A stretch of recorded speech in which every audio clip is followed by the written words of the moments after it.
Baka talaga. Nakapagpaalam ng ayos eh. Alam na nandito ako. Kaya kumpiyansa gumalaw. Oh, shoutout nga pala sa girlfriend ko, kay Leslie, and sa baby ko na si Luca. Yun. And sa kaibigan ko na nanonood, si Pian. Ayan. Shoutout po sa inyo. Thank you for watching.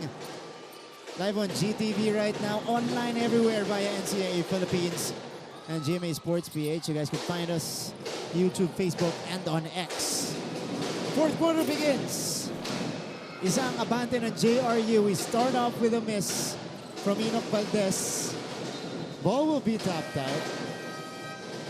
Pero if you guys just tuned in, JRU versus LPU, this is their second encounter of the season. Last time they met was exactly a week ago, and it ended in double overtime. So we kind of expected this kind of game from both of these teams. Dami na tayong tabla at lead change so far, but we'll see what the theme of the fourth quarter will be. Jem Miranda taking it straight to the house. 74-71. Napakasarap panuurin yung mga ganitong klaseng laro. Yeah. Napakataas ng energy, napaka high IQ basketball game. Mabilis. Speaking of speed, Jem floats it up. Little awkward that time. Bola pa rin ang JRU. Alam mo yung wala kang chance na huminga. Yeah. Tuloy-tuloy, kumurap ka. May pupuntos ulit katulad yan. Jem Miranda blowing by Ato Barba. Ano yun left to right. Diab, knockout play para si JRU. Two quick baskets for the Heavy Bombers to begin the fourth quarter. Eto, dehado ngayon ng LPU. Tignan natin ang magiging game plan nila dito sa ating fourth quarter. Let's hear it from Gleisel Galpo. Gleisel.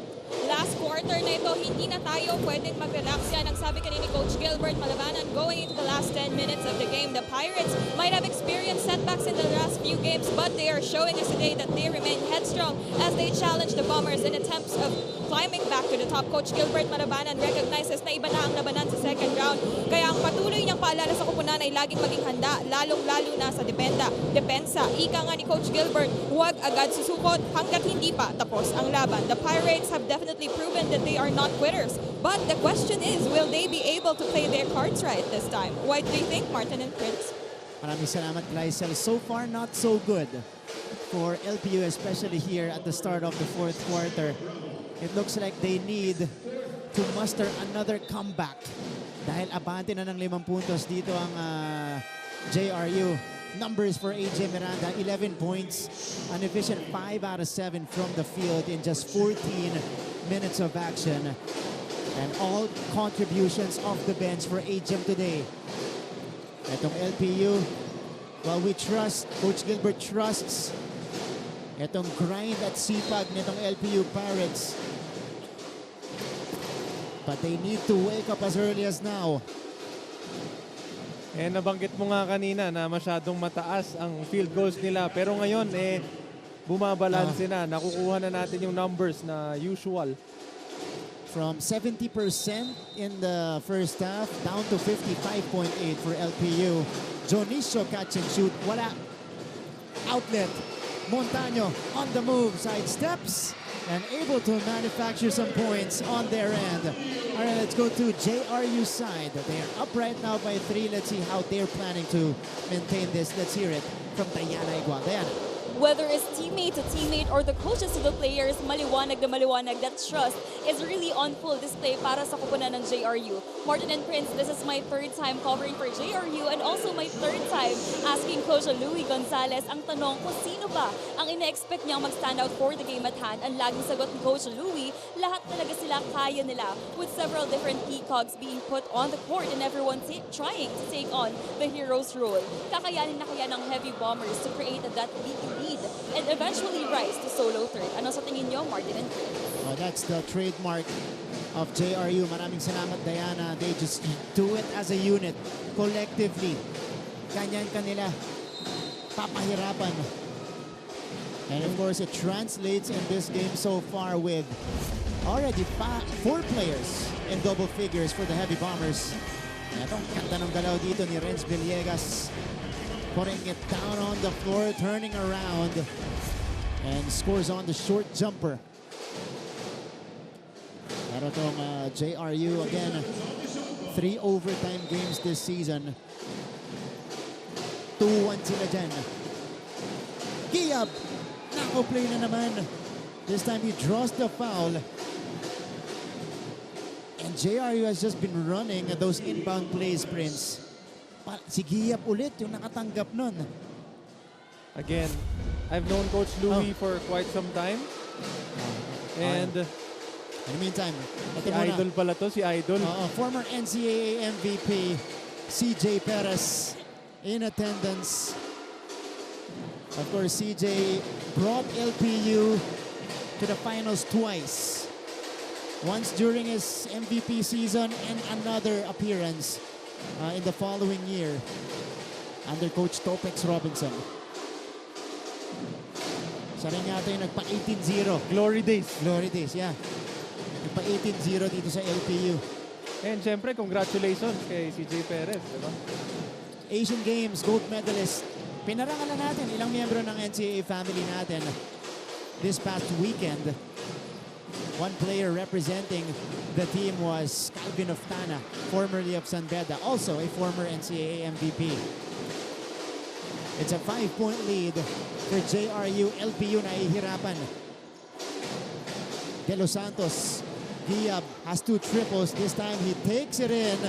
Too strong on the layup. He gets it back. And here's Ajam, fresh 14 to work with. Step back, jumper, got it for Ajam Miranda. JRU opening up an 8-point lead.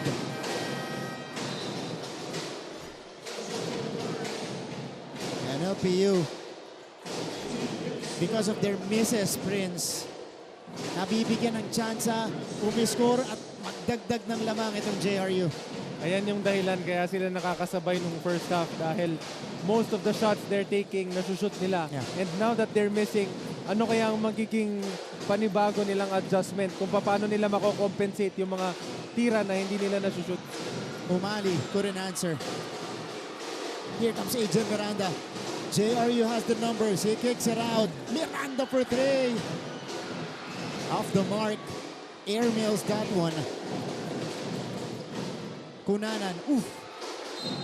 Peña Fiel stepped outside. Itong JRU, napakabilis, ano? Yeah. Of a rebound, of a turnover, of a basket. Kung paano nila i-transition yung bola from this side to that side, that's something else. And that's something na nakukuha mo through repetition. Yeah. Ibig sabihin sa practice pa lang, paulit-ulit nilang ginagawa yan na That's right. JC Marcelino. One half of the Marcelino twins. Si JC ba yan? O baka si JB yan, ha? Sure kayo? Oo nga. Pasyutin nyo ng bola. Yung kanan, si JC yun. Kaliwa ito yung JB. Doon ko lang nalalaman pa naglalaro na sila yung diferensya ng magkapatid. Of course, part of that LPU team that went to the finals twice and the final 4, company CJ Perez. Ito si JC. Yan. JC Marcelino was the leading scorer of LPU in his final year dito sa NCAA. Alright. Teo Pabico from the line. Yung kaibahan din dito sa laban natin, second half, JRU was able to maintain their pace and their shooting. In the second half, LPU yung bumaba, kaya kumalas itong JRU. Tosi Tancinco, also former member of the LPU Pirates. Ito naman yung stretch 4 dati ng LPU. 84-75 is the tally. Let's see if LPU has another comeback in them. They're used to being in these types of situations. Napakarami ng laban dito sa season 99. Naganto lagi ang posisyon ng LPU. Down by 8, 9 points in the fourth quarter. Tapos nakahabol nila. Banggit mo kanina nung nag-uumpisa pa lang yung game na ang kailangan ng LPU is umabot sa dulo ng meron pang gasolina. Yun. Yung kaya nilang ma-withstand yung JRU. Which I think nabanggit mo rin na doon sila talaga nagsastruggle. Especially with a team like JRU na napakalalim talaga ng bench na kahit sinong hugutin ni coach, based sa sinabi niya before mag-start yung game na lahat capable of stepping up. Yeah, that's Ibig sabihin, kahit sinong bunutin mo dyan, pwede. And yun yung naging problem ng FPU ng LPU. Yeah. Na nung umpisa, lahat sila okay. Yeah. Pero pagdating sa dulo, nauubos eh. That's right. Ito, tignan natin. Remains to be seen in the final 5 minutes of this one if LPU can come back from this lead. Rebound is secured by Umali. Correct, Kunanan. Napasa yung drop-off. It was Pabico getting a hand on it. With that pass intended for Omandak. 17 to work with now for the Pirates. March De Leon will replace Marwin Jonicio. By the way, for the second straight quarter, penalty agad itong LPU, ha? Last touch on De Leon. So this is something JRU could actually utilize, the foul situation of LPU. Omandak, Kunanan. Steady defense for the Heavy Bombers, pero napabayaan nila si Enoch Valdez. Nice cut down the middle for Enoch. 84-77. De Los Santos on top. De Leon providing the screen. Here comes Miranda. Medina bumping into Umali. No foul. Valdez. Kunanan. Hangtan. Nope. Clean up. Wala pa rin. 2 misses at the rim. From point blank for LPU. Napitawan ni De Leon.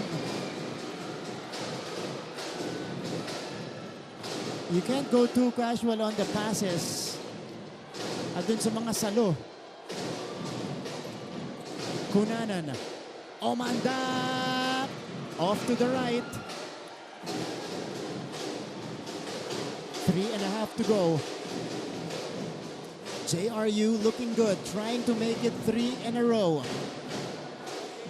Agaw na naman. Nabasa. Yung pasa doon. It's an unsportsmanlike foul. Initially was called by crew chief Aaron Cañete. And he's staying firm with this call. Alam mo, isa yan sa mga tinitignan ng mga referees natin eh. Dahil meron na talagang clear na mismatch. Yeah. Kasi mas marami sila compared dun sa defense. And you know, isa sa mga nakatandaan ng mga players na given the opportunity is to just give a foul. Yeah. A regular foul would do. Pero nagkaroon yata ng changes sa rules na kapag may advantage. Yung kalaban is pwede nilang bigyan ng unsportsmanlike. Okay. So, they reconfirm it here. Oh! Wow, nadagdagan pa. Teka lang. Sportsmanlike foul number 26. Ito yung foul na ibinigay. Yeah, 2 players from LPU against 1 from JRU on the move that time. So, referee Aaron Cañete calling the unsportsmanlike foul and an additional technical foul against Medina, who has been off in this game. There's Enoch Valdez to the free throw line. A golden chance now for LPU to shave off some lead, get a few points in, and come back in the final minutes. But Enoch misses the first. This is Valdez's first trip to the free throw line today.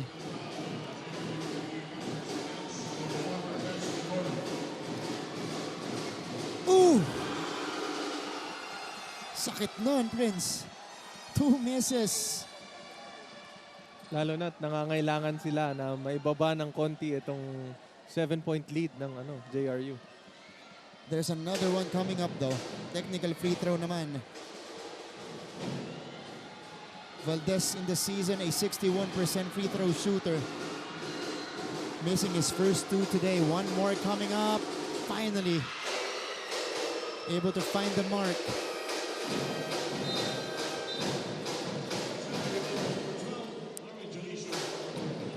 Marwin Junicio will come in for AJ Miranda.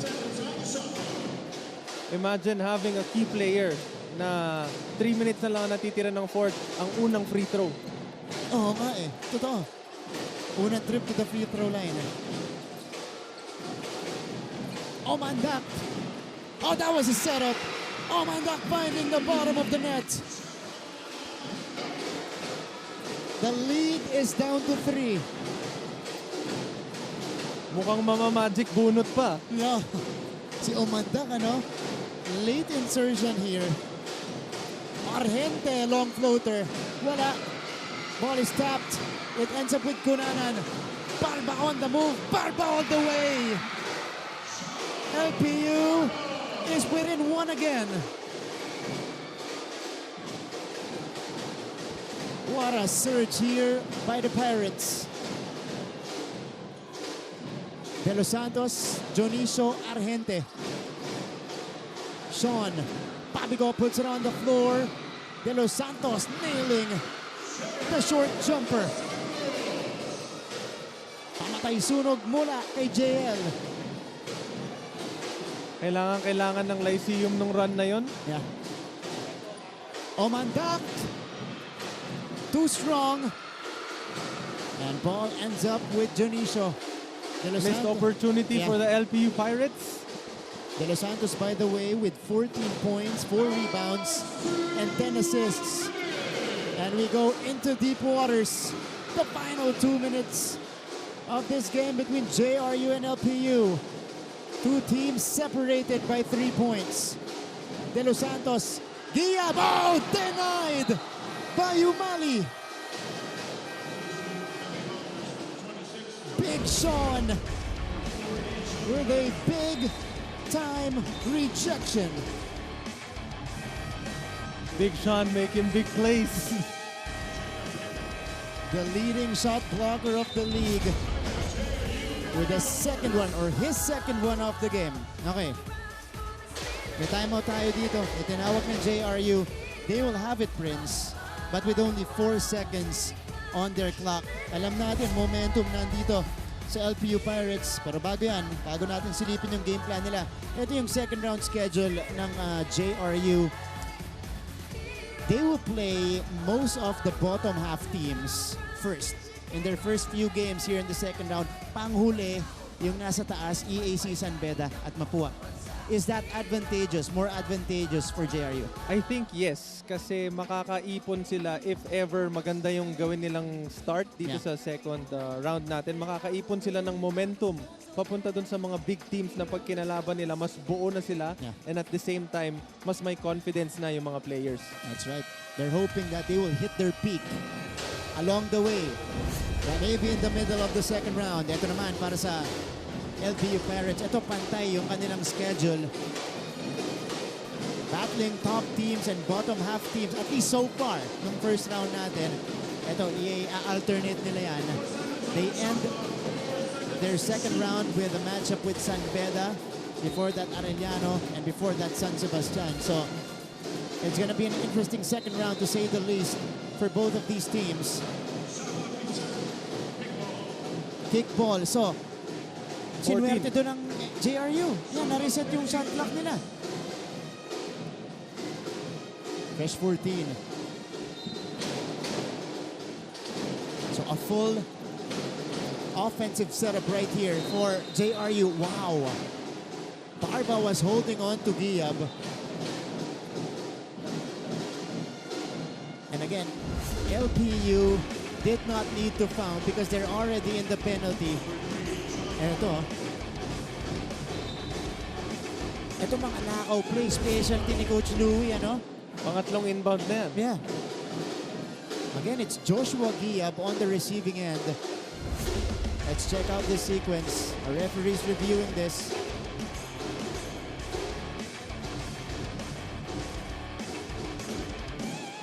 Barba, Giab falling down. Just a regular foul on Ato Barba. So 2 free throws for Joshua Giab, who continues to pace JRU with 19 points. Perfect from the line, 3 out of 3. and I hope I don't jinx that, but he is a good free throw shooter. 81.8% in the season.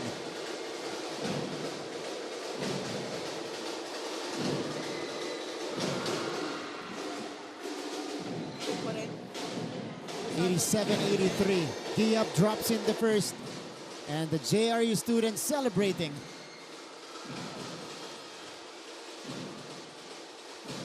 Pero hindi pa po ito tapos, mga kapuso. Oh, JL De Los Santos out of nowhere coming up with a rebound. Hindi ka pwede mag-relax lalo pag LPU kalaban mo. Eto, nakaagaw na sila. What a tap to Cunanan. Cunanan sneaks within. Greg Cunanan scoring on the break, sneaking one in. And LPU is within 2. Sabi sa inyo eh. Ito na yung mga oras na kailangan mag-take charge na nito si De Los Santos. Can't celebrate too early. Miranda for 3. Too strong. Rebound for JM Bravo. Foul from behind against Junicio. 64 seconds left. Ito yung agaw. The pressure on AJ Miranda. And how about the tap ahead by Ato Barba to Greg Cunanan? That was the one that ignited that play, Prince. High IQ play. Diba? Kasi kung hindi niya tinapin, naka-recover yung depensa. Or possible na bawi nila yung bola. Yeah. So 87-85, they will review this.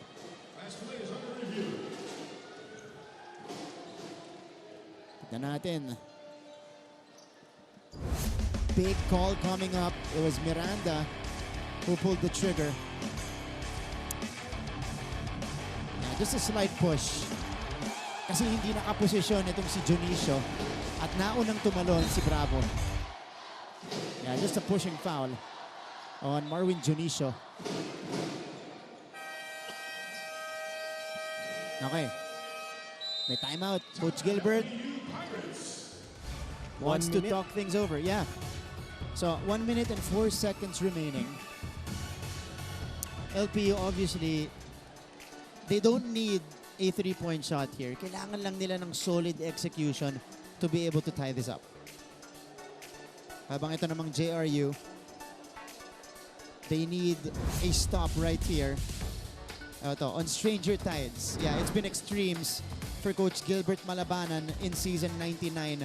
Starting off the season red hot, 6 straight wins. And then, in the final stretch of the first round, they lost 3 straight. And dikit Dikit yung lahat. mga talo nila. Yeah. Versus EAC overtime, they needed to come back in that one. Naubusan sila ng gas sa overtime. Versus Mapua, they also needed to climb back in this one because Mapua was ahead big. And of course, against JRU last week,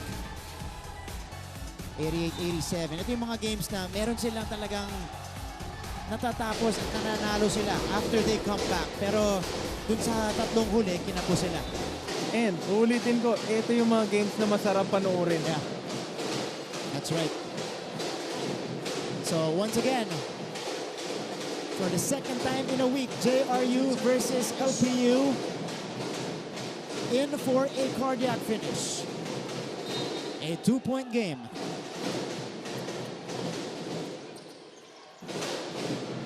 Off the timeout. Oh!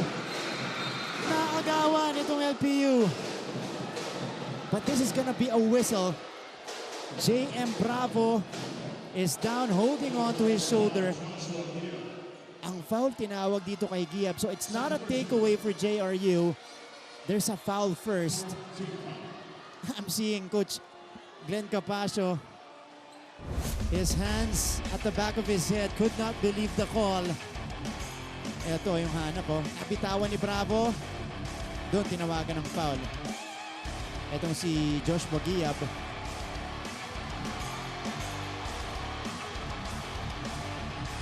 Loose ball foul, ano? Yeah. Bravo is still down. But you know, they had 7 seconds left. Yeah. Diba? So ibig sabihin meron pa silang oras na pwedeng nagamit pa nila bago tumubok umatake. Oo nga, hindi nila nagamit ang gusto yung shot clock nila. Bravo is still holding on to that left shoulder. But unclear where it was actually pulled. Was it on the initial entanglement?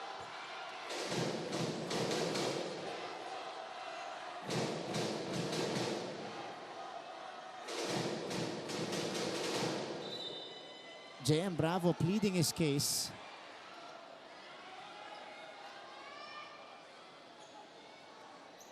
Okay.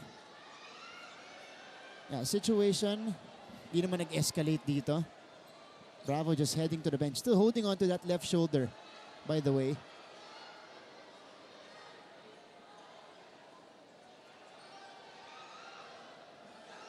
All right, 2-point game. 57.5 seconds left. Again, LPU playing without Maclod Guadagna, who is nursing a shoulder injury. He is hoping to come back in their next game.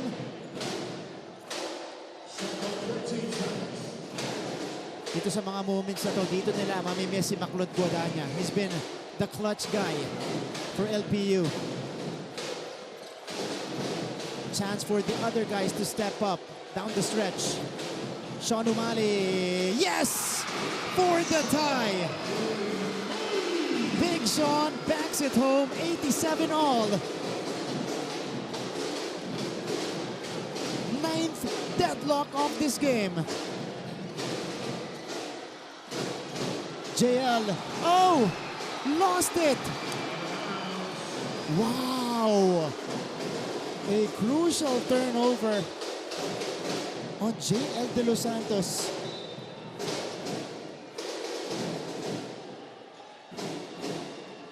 What a turn of events here in the 4th frame. Earlier, I'll check the time, but earlier I remember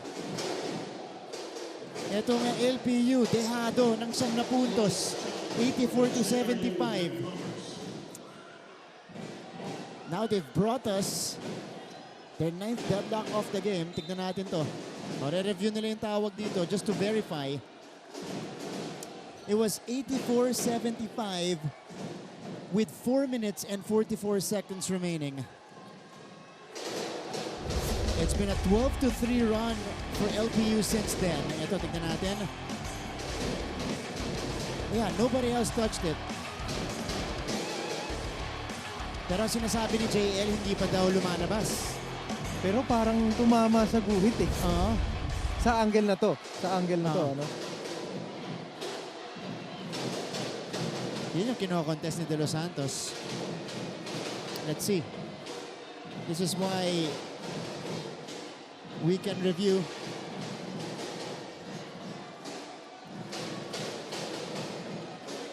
$87 apiece. Expect na po natin to. JRU, LPU, sabi namin. Double OT first round. Challenge successful. So challenge successful. JRU maintains possession. Mukhang ito ang magiging first overtime ulit ng second round. Tignan natin, Prince. Buena mano. Challenge was successful for De Los Santos. He was still in bounds when that sequence happened. Oh!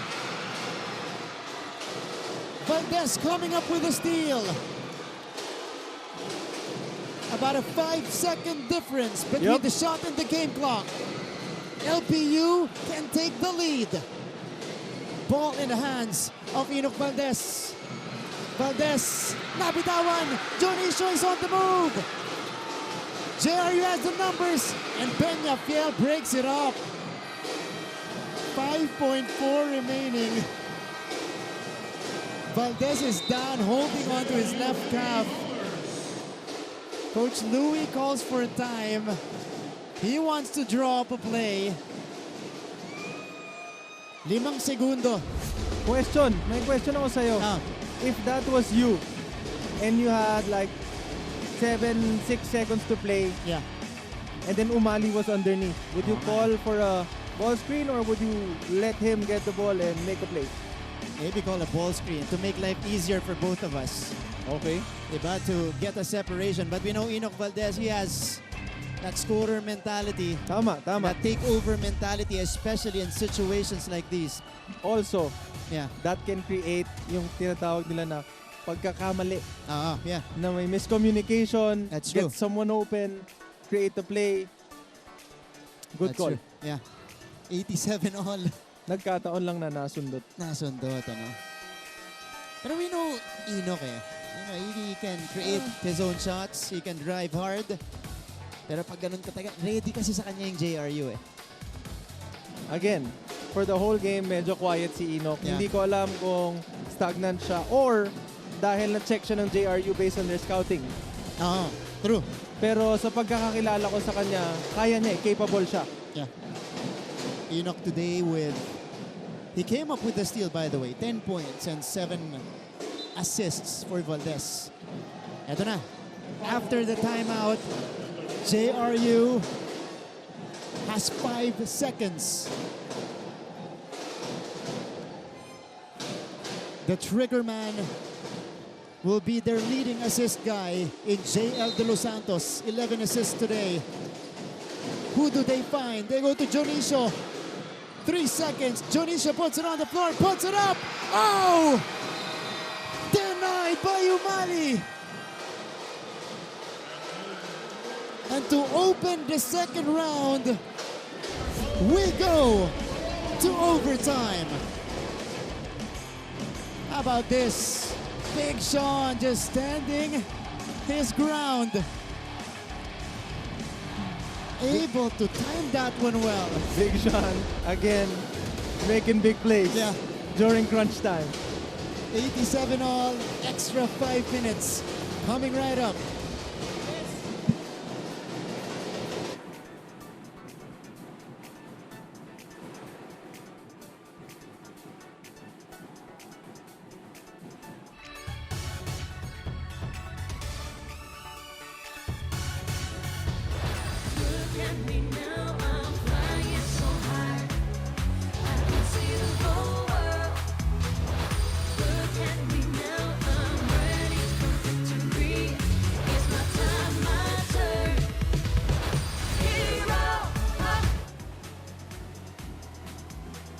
Back to the coverage, and for the second time in a week, we need extra time to decide an outcome of a game between JRU and LPU. First matchup ended in double OT.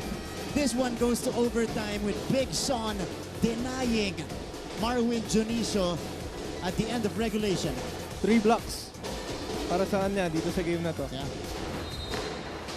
2 of those came in the clutch. 2 big blocks for Sean Umali. And here we go. Overtime begins. Good to have you with us. Martin Javier, Prince Rivero, Diana Igual, Chrysel Galpo here in the broadcast. And we start with a strong move from AJ Miranda. 89-87. Remember, Valdez was only able to contribute in the first overtime for LPU in the previous matchup. Nahihirapan si Umali. Oh, that's great crowding by JRU, making life difficult for Big Sean. Yeah, the jump ball situation. This is the 4th overtime game for both teams. Siguro kulang sa kanila yung 40 minutes na laro. Kensya ko rin. Kulang. Ito LPU 1-2 sa overtime. JRU 2-1. Alright, Valdez forced to take. Pasa pala. Wala. Aabot ba? They're ruling this one out. Sige, puntahan muna natin si Diana Igual from JRU side. Diana. Well, the JRU Heavy Bombers have been making a good steady play from the first down to the stretch of the final quarter. Coach Louis Gonzalez wants a team now to finally drop that bomb and spark an overtime explosion until the dying seconds of this match. Martin and Prince, during the latest timeout, isa lang ang marinig mo during the huddle session. Ito ay ang mananalo tayo dito. That's it for the side of the Bombers. Balik sa inyo. Maraming salamat, Diana. Nandyan, syempre ang tiwala ni Coach Louis sa kanyang mga bata. Of course, they've done it already a week ago, October 17 against LPU, and they believe they can do it again. Shot clock violation against LPU. 4 minutes. 20 seconds. Here in OT. All right, let's go to LPU side with Gleisel Galpo. Gleisel. Pressure and don't gamble. This is the mantra of the team for today's game. Pressure is definitely on as they find themselves in a tight spot similar to the last game against the Mummer. And gambling being not an option because today every second is crucial. Kaya naman in this last few minutes, Coach Gilbert calls on the Pirates to be more aggressive. And in his words, tapusin nyo na ito. Yan muna mula sa panic ng LPU. Balik sa inyo, Martin and Prince. Maraming salamat, Gleisel. Well, that's going to be the challenge now for the LPU Pirates, especially in the last few games for them. A lot of those games really went the distance. At dun sa huli, diba, binabanggit niya kanina, huwag kayo mag-gamble. Napakarami nilang gamble in the previous games, kaya hindi nila nase-secure mo. Tama, napaka-importante niyang gamble na yan. And syempre, yung responsibility ng mga tao na nasa loob, kung gaano kalaki yung binigay sa inyo ni Coach na tiwala na kaya niyong i-push through despite yung nararamdaman ninyong pagod and not take shortcuts and yung easy way para makakuha ng stop or ng good offense. Well, for LPU, they've made it this far. They don't want to lose to JRU second time, or for the second time here in season 99. Diab goes 1 out of 2. Foul on the positioning. Maaga siya pumasok. Okay. Maaga pumasok. So no foul whistle, just a lane violation called against Junicio. So lead is still 1 possession.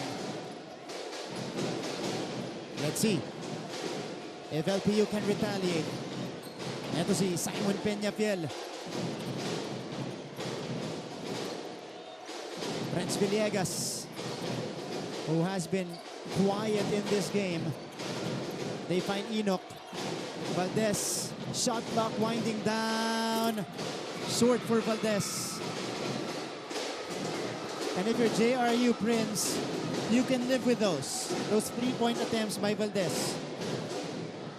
Actually, sa tingin ko yun ang gusto nilang mangyari. Yeah. Hasn't been making. He only made 1 earlier. Miranda! Oh no! A-Gem from way out. A big-time triple.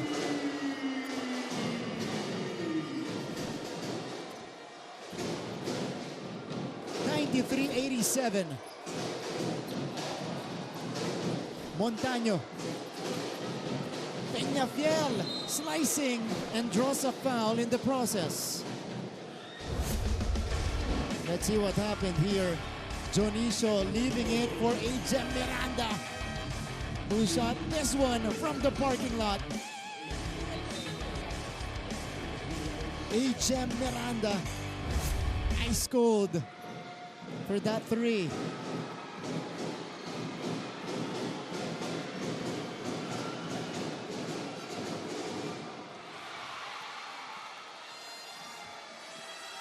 Peñafiel.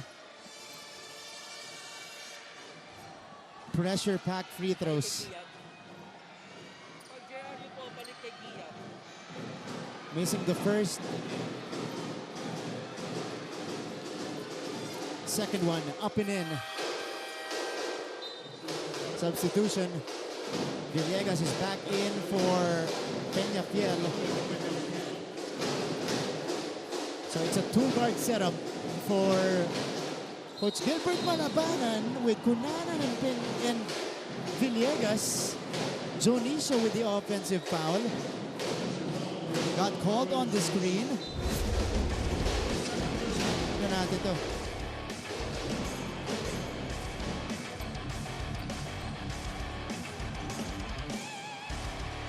And the call sticks. Dionisio called for the whistle. Crucial yung offensive foul na yun. Montaño to Umali. Sean spins. Good help by Argente. Securing the jump ball. And JRU will have it. How about this play by Argente? Helping out. Ito jump ball. Tapos napunta sa kanila in possession. 93-88. JRU with a chance to extend their lead. But they throw it away. Hold on. Tignan natin kung kanino last touch to. I think it'll stay with JRU. Well, that was almost another takeaway for LPU. Yeah, last touch on LPU. Miranda. Hounded by Cunanan. Argente! Too strong. Rebound. Batted around. Cunanan falls down, and that's a whistle against JL De Los Santos. So this will mean free throws for Greg Cunanan. Wow. How about this? Argente had the open look. Battle for the board. Cunanan ended up with it. And here's the bump. Mukhang natulak ng teammate na set up. Eh, nakalock na dun sa baseline itong si Cunanan. Greg cashes in the first.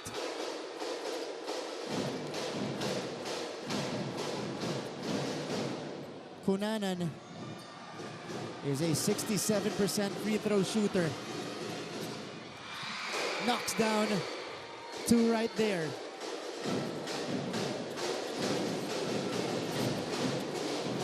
Three-point game. De Los Santos. Yung cross-court pass na yan, nababasa na ng LPU. It's been like that, especially in motion, na natatapik ng LPU. Yung mga habang pasa na yan. De Los Santos will trigger this one in. Dionisio puts it on the floor. Dionisio, ooh, missing a layup. He gets it back. And a foul against Sean Umali. Dionisio got the open lane. Right here. Good deception. Pero mintis lang yung layup niya. Buta na lang nakuha niya ulit. And here's Marwin Dionisio stepping into the free throw line. Last time out was over 20 points. And these are pressure-packed free throws for Marwin. Misfiring on the first. Crucial yung free throws na yan kasi one possession ball game na lang to. Yeah. This is his first trip to the free throw line, by the way. Second one, up and in. 4-point game with 2:07 remaining. Omandak. The magic bunot is back. Magic bunot. Oh. For some shooting. Pinasok ni Coach Gilbert si Omandak. 94-90. And we are heading back to deep waters. The final 2 minutes, potentially. Cunanan, beautiful find. Valdez through the eye of the needle, going to Cunanan. It's a 2-point game.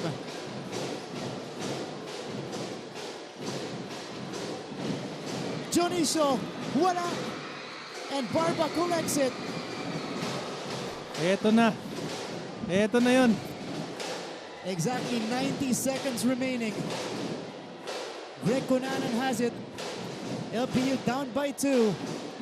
They go to Ato Barba at the post. Cunanan catch and shoot for the lead! Big time triple from Greg Cunanan. And CJ Perez celebrating the 14th lead change of the game. And this one belongs to LPU. De Los Santos. Medina, step through. Oh! Jonathan Medina takes the lead back for the Heavy Bombers. And he's doing it again, just like their first encounter. 15th lead change. Cunanan drives. Cunanan got crowded. Good stop for JRU. Pero mananatili ang bola dito sa LPU. How about this? Ice in his veins. Greg Cunanan nailing the triple. That's right, CJ. Ganon din yung sinig nila CJ eh. Ice in his veins. CJ Perez approves. And I think he's done that multiple times in his LPU career. Feeling ko nga, mas sanay pa siya doon kaysa doon sa Mintis eh. Oo, totoo. Totoo, tama ka dyan. Okay, timeout. 96-95. LPU coming back here. Let's check out this play though. Greg Cunanan cutting. But what a find by Enoch Valdez. Isiningit ni Valdez yon. Pero ito yung galaw. The step through by the baseline from Jonathan Medina. Just like how he did it in their first round encounter with LPU. Maalala natin, kaya po naging 88-87 yung outcome doon ay dahil sa basket neto ni Jonathan Medina. Now he gives them back the lead.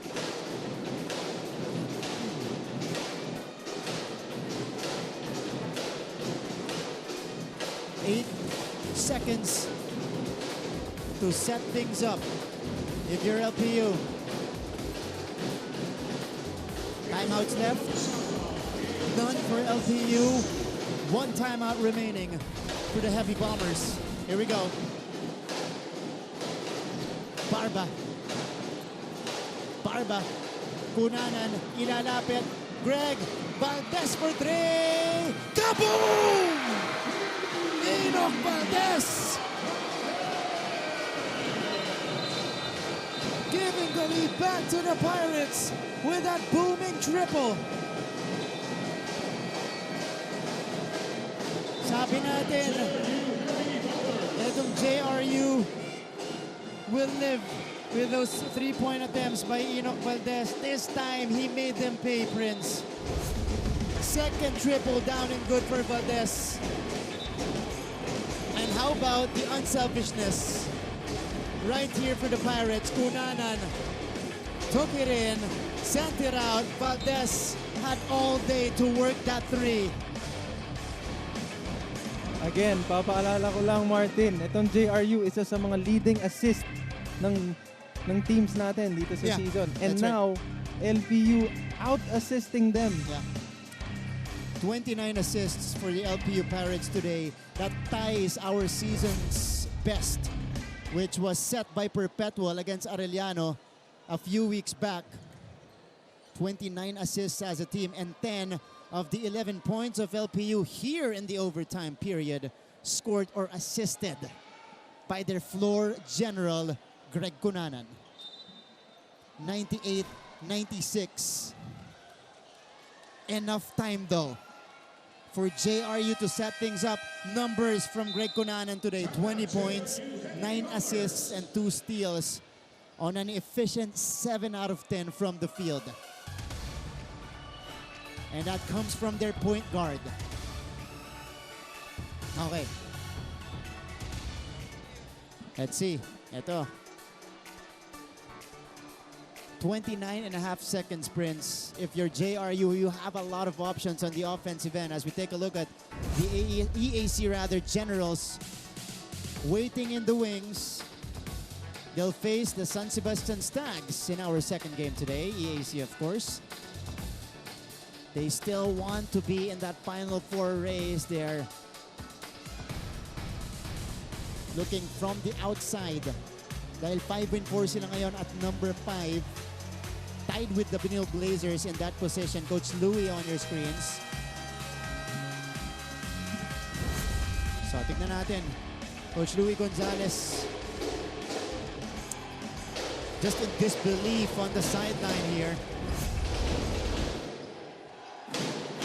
Let's see what his team can do. This is his comeback game, by the way. He was not able to join his team in their win against Arellano last week or last weekend. 14 on the clock for JRU. So Prince, kahit anong mangyari, babalik pa sa LPU ang bola. More than enough time. Yeah. Here we go.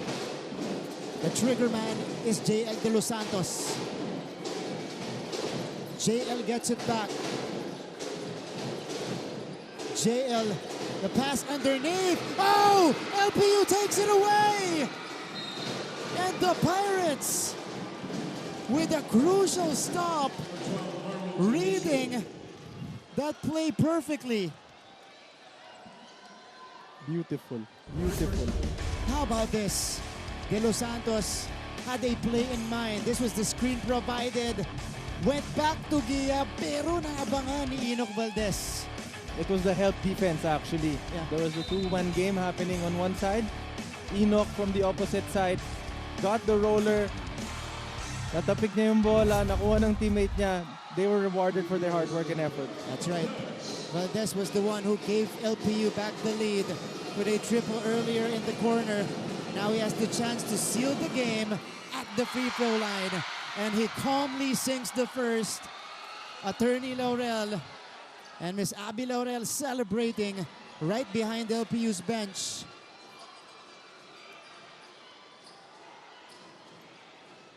$99 to $96. Mancom representative of LPU, Sir Hercules Calianta, with a poker face. Oh! May chance upon JRU. 1 out of 2 for Enoch. Ball in the hands of the league's leading scorer, Miranda. Off to the left. Ball batted around. And time, hold on, will not yet expire. 0.1 remaining on the clock. Smart tap. Wow. What a smart tap. Yeah. To waste away some time, Enoch Valdez called for his 5th foul. Eto, yung tira kanina ni AJ Miranda. He hit one earlier, almost from the same spot. This time it did not drop. And this was the tap Smart tap. that wasted all of those precious seconds. 3 seconds. Yeah. Halos 3 seconds yung nawala. And I believe they'll add some more time here. Maybe 1.6 to 1.3. Yeah, 1.6 right now. But because it was a foul against Valdez, Miranda will now shoot 2 free throws. Both teams in the penalty already. And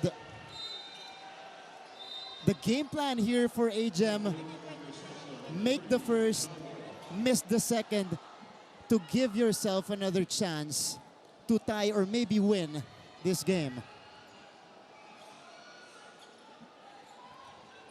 So Miranda, today he has 19 points, and this is his first trip to the free throw line.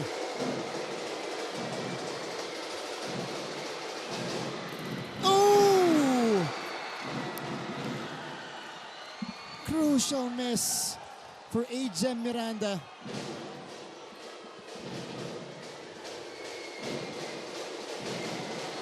A 70% free throw shooter, and Barba secures the leather. LPU gets their revenge on JRU. They win this one 99-96 in overtime. And this snaps the 3-game losing skid of the LPU Pirates. They're back on the winning track. They take their 7th win of the season. JRU on the other hand, 2 straight games, 2 straight wins, snapped as well with this loss, 99-96.